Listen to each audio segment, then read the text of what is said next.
Welcome to Tigo with USA. I'm Katja Dietze and I'm the CEO of Tigo with USA.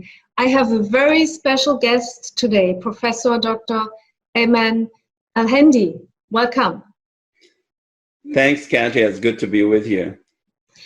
Dr. Al Hendy, you are an obstetrician and gynecologist at the University of Illinois, Chicago, and you're also the director of translational research for the Department of OBGYN at the University of Illinois, Chicago.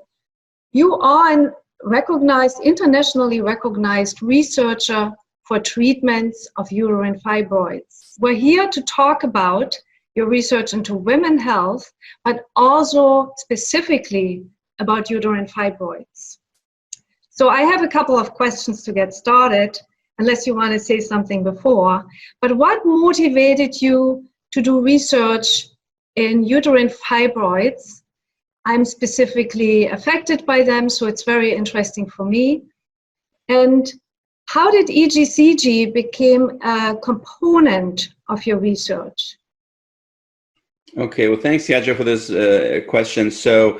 And also I want really to thank you and your team for making this recording about fibroids, because we definitely need more awareness, especially at the community level and the patient level, of how common uterine fibroids are and how negatively they really compromise the quality of life of women. As I'm sure, as you mentioned, you were a patient, you might have seen that. So as you know, uterine fibroids, very common disease of reproductive age women. So roughly between menarche, which is around 13 years, and menopause, which is about 50, on average, 51 years. That's the age where fibroids are most common. And the peak age is around mid-30 to mid-40s. It's a benign tumor, so it's not cancer. It's nothing to do with cancer. And benign tumor of the wall of the uterus. And as you know, it's usually the most common presenting symptom is heavy and irregular menstrual bleeding. So what really got me into uterine fibroids, first, it was so common. And most of my practice became uterine fibroids after I finished my training and fellowship. But to be honest, what really intrigued me about fibroid is that it's not distributed equally among all women. So you see it much more common in women of color. So in the United States, you see it much more in Black women or African-American women and Hispanic women as well. So it's about 4 times more common in Black women compared to white or European American. And in the Hispanic, it's about 2 times more compared to European American women. So nobody really knows why, at least when I started about 20 years ago. And now we know a little more, and hopefully we'll get a chance to talk about that, but still we don't have good full understanding of that. So that kind of motivated me to get into this field at the basic research level and also at the clinical research level. It's great. Right. So that's actually also how we got into the green tea and the EGCG, which is also part of your question. But that was our entry point. So we started to look at the genetic level and another level is called epigenetics and so on, comparing African American women to European American women. And because most of my practice, like I said, was uterine fibroids, so I had access to a lot of samples. And as you know, most of the treatment options for fibroid is surgery. So either in the form of hysterectomy or myomectomy at the moment. And hysterectomy, of course, is removing the uterus with the myomectomy is just removing the fibroid and then suturing the uterus back together. So I had access also to a lot of tissues, patient samples that I can do important basic science in the lab. So we wanted to look at why it's more common in women of color, and we thought maybe the genes involved in estrogen metabolism. And the reason we thought that is fibroids rely on the hormones that comes from the ovary, the estrogen and progesterone, to grow. That's why they never appear in young girls, because their ovaries are not active yet and not producing estrogen and progesterone. And also they typically would start to disappear and kind of melt away in a way after menopause, because also the ovaries stop producing estrogen and progesterone. So that was a kind of a good place to start. So we looked at the genes involved in estrogen metabolism. And our hypothesis was maybe, women of color metabolize estrogen a little different than white women. One of those genes is called COMT. So I know it's a mouthful. The full name is catechol-O-methyl-transferase, or COMT for abbreviation. This is a very important enzyme that breaks down estrogen. So we wanted to look at the activity of this enzyme, again, in samples from Black women versus white women. And to our surprise, we found that this gene actually to be differentially active. So it's actually more active in Black women, which makes the estrogen in a way more abundant or more active in Black women. This work is all published. I'm talking now about work in 2008, 2010, and it's all published. We will post all these links underneath here so people can see those. Perfect. Thank you. So, so that was very interesting, and that, to some extent, was the first kind of breakthrough to start to really show some differences between fibroid in Black women versus white women. So, of course, as a clinician, I wanted also to take advantage of this observation. So we're doing this as a fundamental science to really understand the differences, but also I wanted to kind of exploit this for some new therapy, and especially if it's not surgical therapy. Because I think we're doing too many hysterectomies in this country. We do about 600,000 hysterectomies every year in the States alone. Most of them is because of fibroid. So, then we start to look for compounds, whether synthetic compounds or natural compounds, that can actually inhibit the COMT enzyme. Because then this way, if you inhibit this enzyme, then you affect the estrogen metabolism, and then you will actually kill the fibroid cells. So to our surprise, we found that this specific active ingredients in green tea to be actually a very potent inhibitor of COMT. So as you know, it's called EGCG, epigal-catechine gallate. Again, another mouthful, but the abbreviation is easy, EGCG. So this is the most abundant and the most active ingredients of green tea.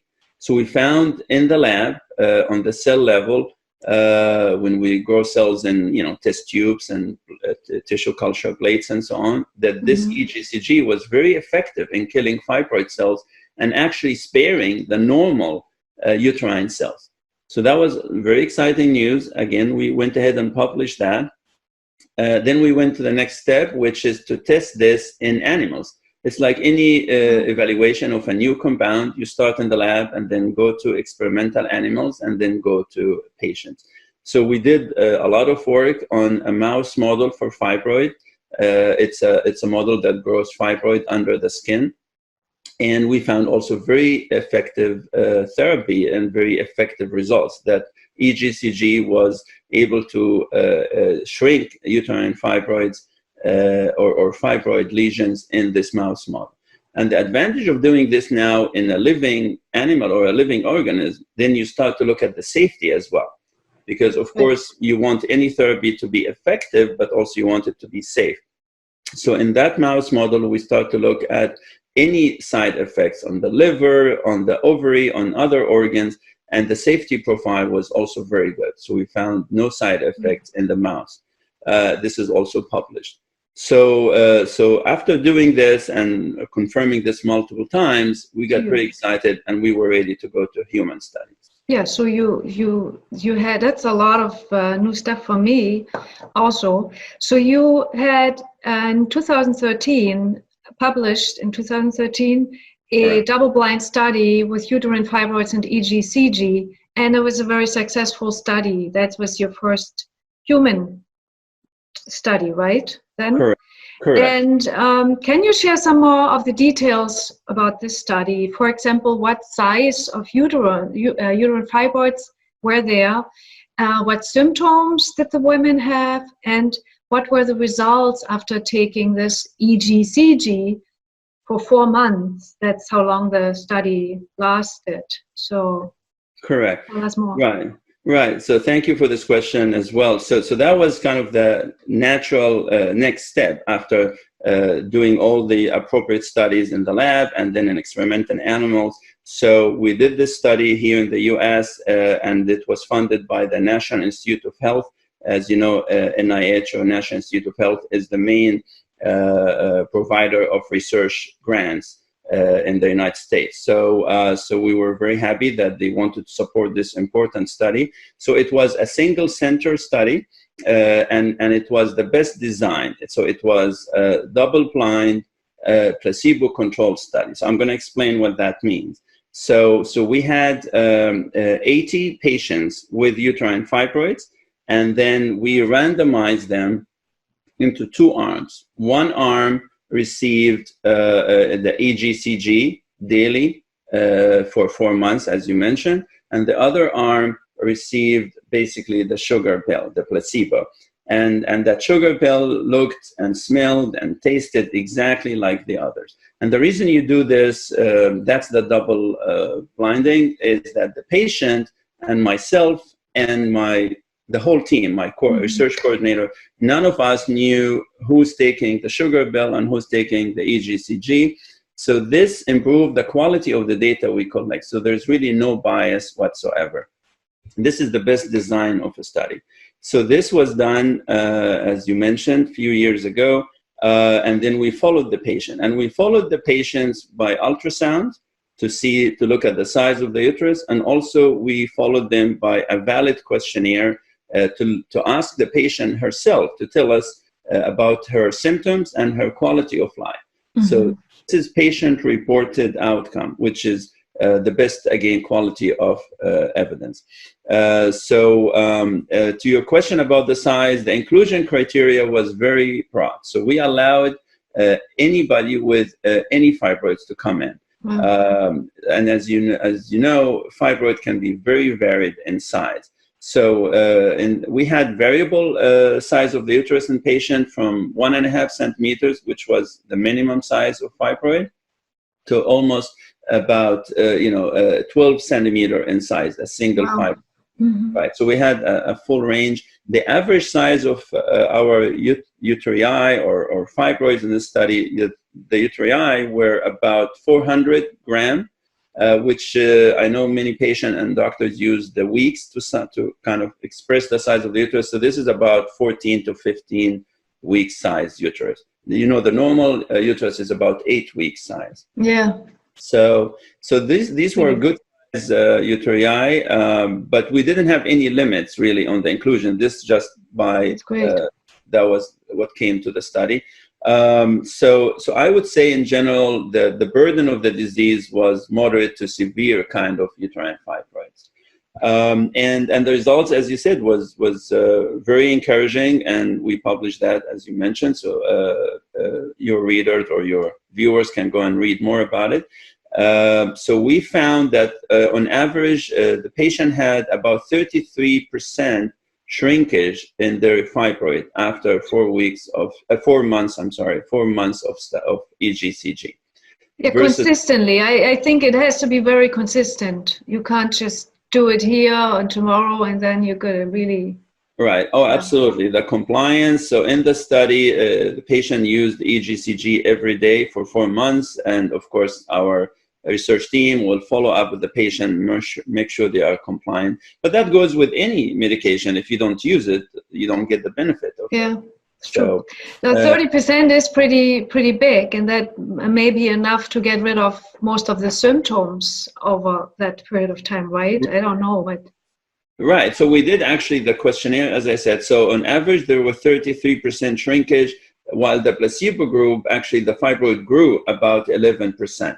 Which is typical. As you know, fibroid grows very slowly. It's a slowly growing tumor. So the placebo group added 11% increase in size, while the EGCG group shrunk by about 33%. Mm-hmm. We also saw a significant improvement in symptoms by the patient reports, and also significant improvement in the quality of life based on the quality of life questionnaire. Sounds good to me. So I have one more question. So you talked already about the COMT, But why do you believe the EGCG works on shrinking fibroids? And are there any mechanics besides that that we would understand, or how it works? Right. And yes, we actually published more on that. So again, I would encourage your viewers to just search under my name, or if you said you will put those links. Absolutely. So one of the reasons we believe EGCG was so effective and so quick, to be honest, like 4 months, and we start to see some results actually after 1 month as far as symptom improvement and quality of life, is because it works on multiple pathways. Most of tumors doesn't happen because of just one problem. Usually there are many genes that are altered and that eventually lead to the tumor formation and the tumor growth. So for any effective treatment to be really effective, and especially with durable effect, it usually needs to have multiple effects on multiple pathways. And EGCG works like that. So one of the main actions, as I mentioned, is the inhibition or decrease the expression of the COMT gene. But another mechanism, it actually decreases inflammation. So it's anti-inflammatory. So it decreases inflammation in the fibroid cells, and inflammation actually enhances fibroid growth. It also works as an antioxidant, and again, increased oxidative stress, one of the mechanisms the tumor grow in case of fibroid. So it works in several different ways, and I believe that's part of the reason it's so effective. Mm-hmm. Thank you. So we know, or we heard, I saw it actually online somewhere, that you also have studies in the laboratory about vitamin D and EGCG and fibroids. So tell us more about the vitamin D aspect of it, because I think it's going to be very interesting for a lot of women. Absolutely. So thank you for this question. So it's really a part of our pursuit of why fibroid, again, is common in women of color. It's well established that women of color, and actually men of color, have less serum level of vitamin D compared to white individuals. And the reason for that is we get our vitamin D from the sun. There's not really a lot of natural sources of vitamin D, so most of us get the bulk or the main amount of our body vitamin D is from the sun. So the sun works on our skin, makes some enzymatic changes, and then produce the precursor of vitamin D, and then finally that goes to the kidney and the liver and gets converted to the active form of vitamin D. So those who live in areas there's not a lot of sun, like, for example, northern countries and so on, vitamin D deficiency is very common. And also those with darker skin, because the ultraviolet rays in the sun having a harder time, the melanin contents kind of decrease the absorption of the ultraviolet rays. So this is well established, but there was no studies looking if there's actually a connection between serum vitamin D level and increased risk of uterine fibroid. So we did this work in 2010 and also published that. So that's also available in the public domain. And we were the first group to show that women with uterine fibroids have much lower serum level of vitamin D compared to women without fibroid. And that goes for everybody. So we actually compared, black women with fibroid versus black women without fibroid, and white women with fibroid versus white women without fibroid. And in all the women with fibroid, they have lower level of serum vitamin D compared to their counterpart. So this goes across ethnicity kind of lines, but because black women in general tends to have lower vitamin D, we believe that actually contributes to why this disease is more common in them. So would it be safe to, if you have fibroids, to just take a certain amount of vitamin D, or you should always have your blood tested before taking a little bit more vitamin D? Very good question, and I get this from my patient all the time. But let me first, before I answer that, say we published this in 2010. Okay. Since then, this observation has been confirmed all over the world. So we actually just published a good review article in the last few weeks. So I hope you will have that available, and I'm happy to send it to you as well. Because since then, this has been confirmed by other people in the United States, in Europe, in Africa, in Asia, everywhere, in South America as well. So this observation has been confirmed all across the world. So it seemed like to be a global phenomenon. Now, back to your point. So the normal level of vitamin D in the body, based on the Endocrine Society, is roughly between 30 nanogram to 80 nanogram. Okay. Then between 20 and 30, you are considered vitamin D insufficient. Okay. So between 20 nanogram and 30 nanogram, you are vitamin D insufficient. And then less than 20 nanogram, you're considered vitamin D deficient. Okay. So I know in other countries they use other units, but this is the Endocrine Society recommendation. So generally, there are groups that have higher risk of vitamin D deficiency. For example, people of color. Also, obesity is associated with vitamin D deficiency. Of course, pregnant women, lactating women, and so on.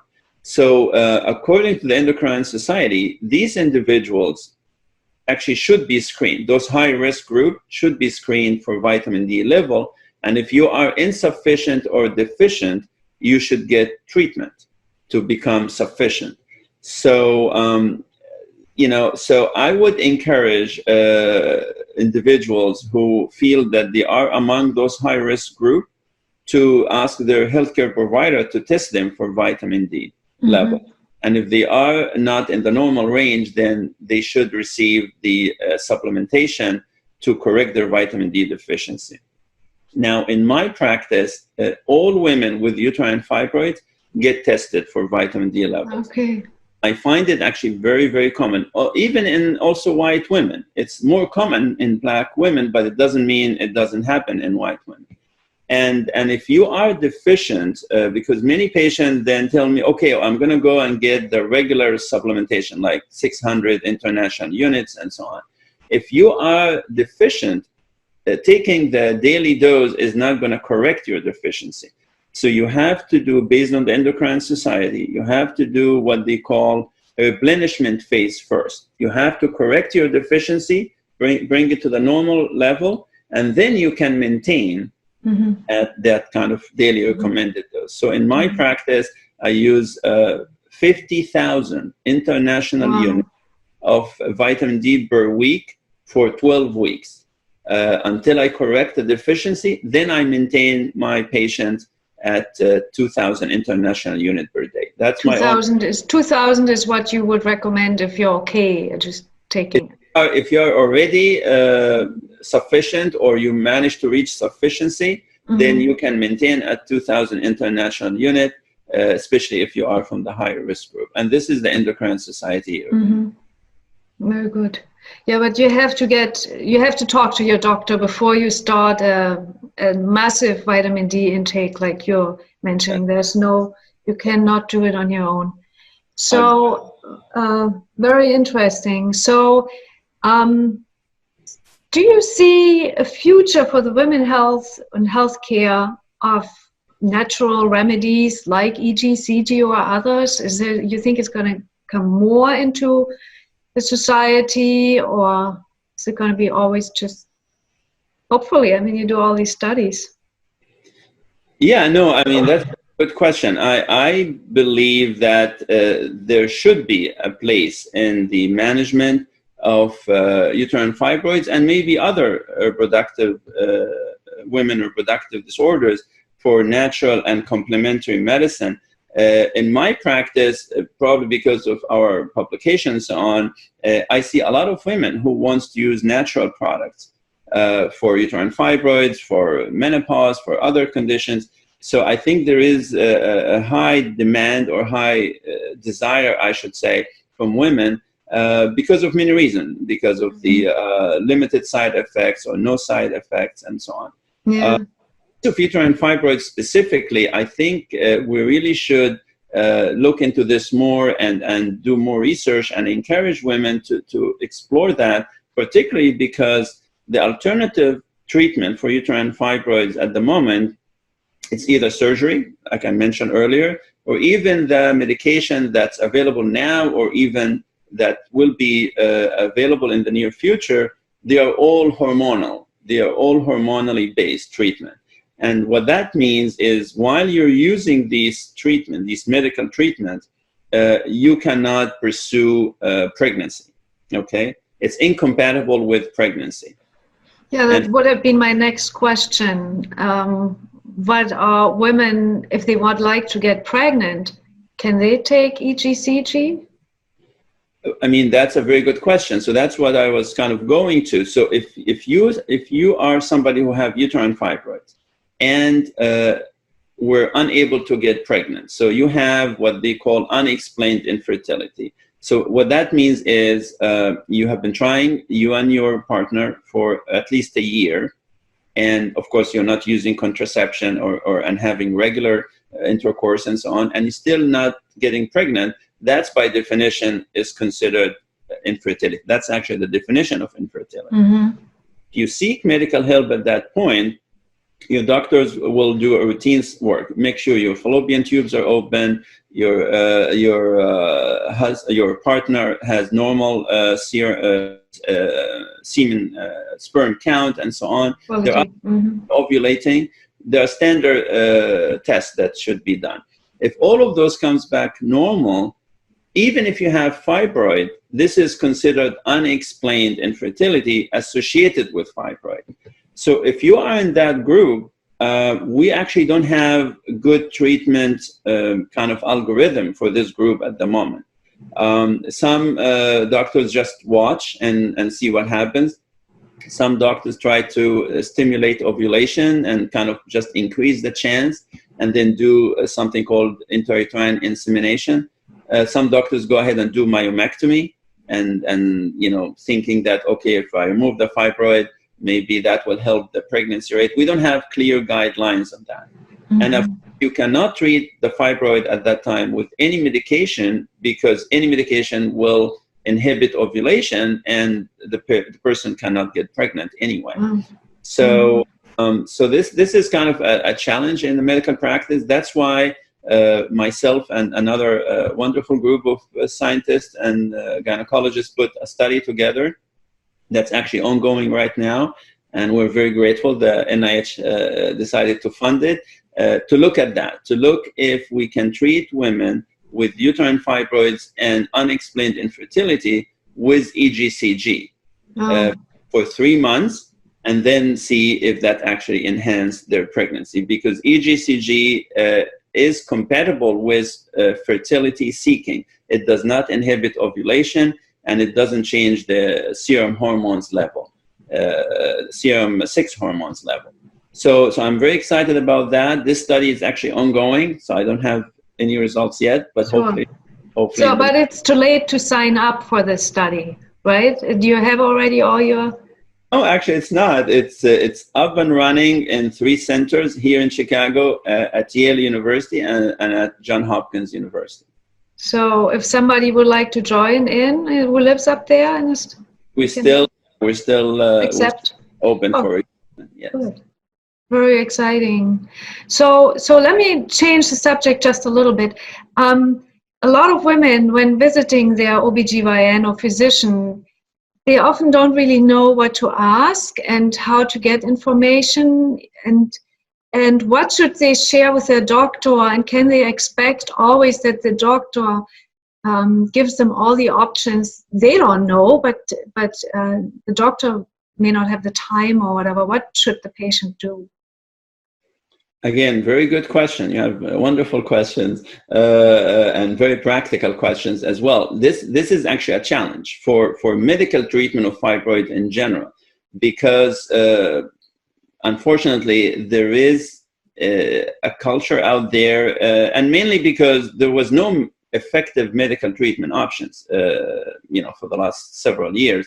So the treatment has always been surgery, typically in the form of hysterectomy and extend myomectomy. So it became more like a cultural thing that fibroids equal surgery, and that by itself actually deter a lot of women from even seeking medical help, and just kind of suffer in silence, unfortunately, because they know they're going to go to their doctor and he or she will just say hysterectomy, and they do not want to have a major surgery for many reasons. So I think that's why I'm very excited about what you're doing now. I think we need to increase awareness for the patients that there are alternatives. There are non-surgical alternatives. There are actually now already exist effective non-surgical treatments like the one we talked about and others as well. And there are actually several in the pipeline. There are several new medical treatments that are being evaluated and hopefully will be available to patients soon. So I would encourage them to bring this topic with the doctor when he or she suggests hysterectomy, to ask, okay, is there other non-surgical options? How about medical treatment? How about this option? I read about this, or I saw this on, on the internet and so on. Start a discussion and so on. And I think women, patient group, fibroid groups, and also professional societies, I think we all need to work on this and increase awareness of the non-surgical options available to fibroid patients. Yeah. So this direction, I mean, the women have a responsibility on their own too. I mean, often it happens that you only realize that you have fibroids when it's too late or when they're there. But are there any lifestyle choices or activities, or do you think diet and weight loss or stuff like this is gonna be positive for women, or would it maybe be possible to avoid fibroids from the beginning if I would know and I would be aware? Right. So there's a couple of epidemiologists who did a lot of fantastic work on this area. Lauren Weiss from Boston and Donna Bird from North Carolina. So they have actually been publishing a lot about that, and I'm happy to provide you with these articles about the connection between dietary elements and fibroid lifestyle and so on. The bottom line, there is a connection between obesity and fibroid. So increased BMI, body mass index, increase your risk for fibroid. So again, any changes on that front should help. We mentioned vitamin D. So this is something simple that you can do to check your vitamin D status. And if you're deficient, it should be easy to correct. So I would defer you to these published articles for other, and diet and exercise and so on. I think they published important. Yeah, we will follow up on this. Great. So I have to close the circle and the cycle.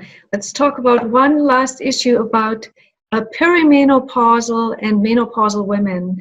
What if there is a difference between before and after, but what if you still have issues once you're menopausal, if you still have fibroids, they haven't shrunken, which they usually do? What should you do, and where is there a concern about that? Right. This is very important. So I wanna separate perimenopause or premenopause from menopause. So premenopause is actually, that's what we talked about, is everybody from menarche until they reach menopause. That's kind of a big group, premenopause. Perimenopause is the women approaching menopause. There is really no clear definition of that. Roughly, you can think of women between 40 and 51 in perimenopause. These are the women who their periods start to be a bit infrequent. They might have the occasional hot flashes, occasional night sweats, and so on. These women actually still have a problem with fibroid because their ovaries are still producing enough estrogen and progesterone, so their fibroids are still going to grow and cause issues. So in that group, everything we said still applies for that group. They are not that different in that sense. Now, menopause, it's quite a different group. Menopause, by definition, is when you stop having period for 6 months to a year, which means your ovaries stop producing estrogen and progesterone. So the vast majority of traditional fibroid should start to shrink at that time. And they really should not cause you any problems. By definition, you shouldn't be bleeding. And also your fibroid, let's say, if you can feel them yourself, by touching your abdomen or by ultrasound, you should start to see, you and your doctor should start to see that they are shrinking.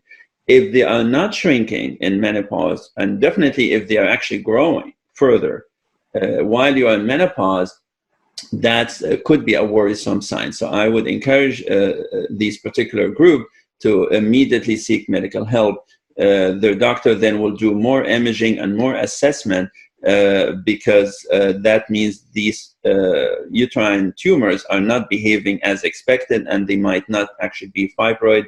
They might be something more serious. So this particular group should be checked as soon as possible. Yeah, so we're talking women who have had their period is gone for over 6 months, or at least a year or so.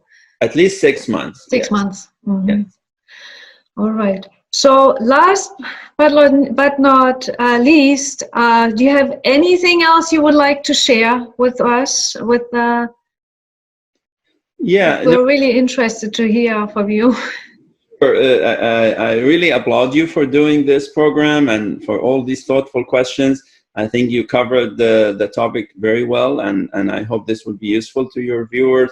I just want to emphasize the increased and the importance of increased awareness of uterine fibroids and heavy menstrual bleeding, because there, in my practice and in my experience, there's a lot of women out there with heavy menstrual bleeding that they actually normalize their symptoms. They don't recognize that that's abnormal. Mm-hmm. Now, due to various societal pressure, cultural issues, they have been told to put up with it, and this is normal. This is part of being a woman. I see this particularly in certain ethnic groups, and they suffer in silence. And of course, as you know, heavy menstrual bleeding leads to anemia, and then a lot of them. Mm-hmm. Fatigue and tired. And these women just was told to kind of put up with that, which they don't need to. So I'm glad you're doing this, and I would encourage others to increase awareness of this disease and for these women to go and get medical help, because there are, especially now more than before, there are good treatment options, and many of them are not surgical. So I would encourage them to do that. Well, thank you so much, Dr. Al Hendy. This has been wonderful. I hope we can repeat this and do a follow-up on your next study at some point. Sure, I'll be happy. Yes, and for our viewers, we will definitely get the mentioned literature, and we'll post it here. We'll have links, maybe have a link to where if somebody wants to join your study can call, if somebody wants to join in Chicago. So thank you so much. If anybody wants to know more about Tigovit, check out tigovitus.com, and have a wonderful day. And thank you so much for giving us this time. Thanks, Katia. Take care. Good to be with you. Thank you.